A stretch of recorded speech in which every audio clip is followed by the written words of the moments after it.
magandang hapon. So for today's vlog, tuturo ko sa inyo kung paano ayusin yung putol na spring. So hindi nyo naman kailangan bumili agad ng bago. So ito nga pala yun, oh. Kita nyo mga boss yan. Putol yung spring ni boss sa upuan. So hindi siya bumabalik pag putol yan. Ito yan, oh. So walang nagbabalik nitong lock. So hindi mo malalak yung bangko, no, sa madalit sabi. So subukan natin. So ito yung kanyang bangko. Ayan, oh. Ayaw malak, diba? So pag ayos yung spring, malalak natin yan. So try natin ulit. Ayaw talaga. Okay. Dahil nga dito mga boss. So kailangan natin gawin lang is meron tayong impact wrench, tapos may gis tayo na pangkalas, tapos meron tayong lungnos. Pero yung kailangan din gawin. So magagamit ito sa mga standard na motor na.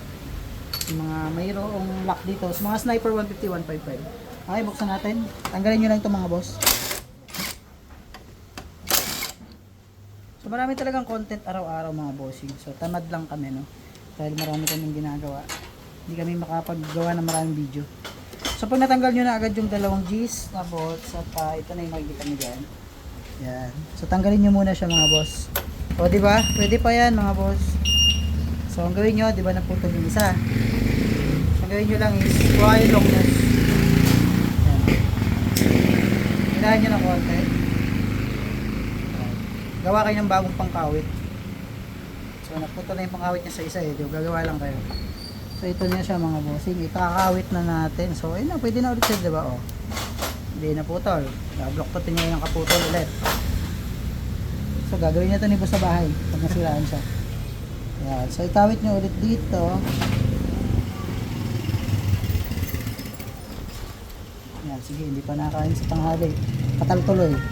Ayan o mga boss, pwede na ulit siya. O. Ayan, nakakawit na naman siya. Pwede na naman siyang gamitin at gumagana na ulit yan. Ayan o.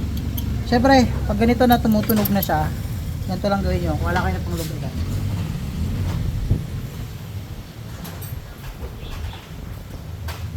Laban lang yung pang lubricant ay simutoteg. Okay. So, lubricant dito mga boss. Ayan. Kasi kinakalawang na. Para naman maganda yung balik. Balik-balik. Ayan. Balik-balik yung customer. Lagi sira. Okay, hindi po. Ayan. Joke lang mga boss. Ayan. Okay na. So binalik na natin yung spring at binaluktot lang natin ng bago. So hindi nyo kailangan bumili ng brand new. So ibalik na natin yung bolts ni bossing ano. Dalawa lang yan mga boss. G's. Yan. Tapos yan.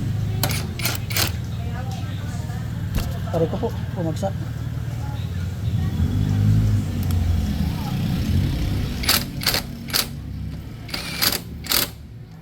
Okay na mga bossy. So, i-lock na natin yung motor ni boss. Subukan natin yung bangko niya. Saan susi ni boss? Parang ako susi.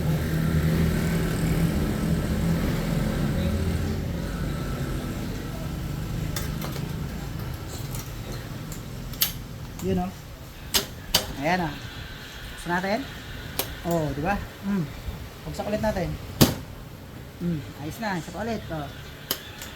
Ayun o. Okay na siya mga boss. So ganun lang pag naputol yung spring nyo. Hindi nyo kailangan bumili ng bago. So pag talagang kalawangin sa saka nyo palitan. So ang gagawin nyo lang, kakalasin nyo itong dalawang ito. Tapos kumuha kayo yung long nose, balakutin nyo na ng bago. Tapos balik nyo na ulit. Okay na. Sana may nakuha at yun. Thank you mga panalo.